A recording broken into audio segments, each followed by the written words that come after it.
আন্তর্জাতিক দুর্যোগ প্রশমন দিবস 2025 উদযাপন উপলক্ষে নড়িয়া উপজেলা প্রশাসনের উদ্যোগে ভূমিকম্প ও অগ্নিকাণ্ডে করণীয় বিষয়ক মহড়া, র্যালি ও আলোচনা সভা অনুষ্ঠিত হয়েছে।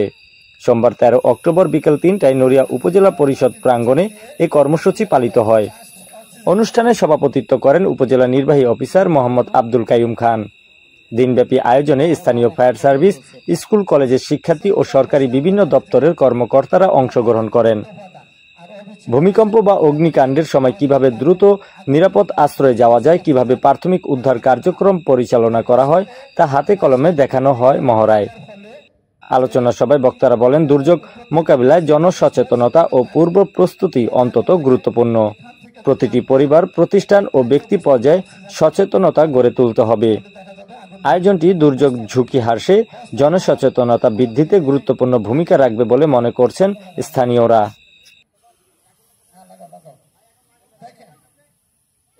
দুর্যোগ কয় প্রকার? মোটা দাগে দুর্যোগ হচ্ছে দুই প্রকার: প্রাকৃতিক দুর্যোগ, মানব সৃষ্ট দুর্যোগ। তোমরা জানো, দ্বিতীয় বিশ্বযুদ্ধের সময় হিরোশিমা নাগাসাকিতে দুইটা বোমা ফেলা হয়েছিল, লিটল বয় আর ফ্যাট ম্যান।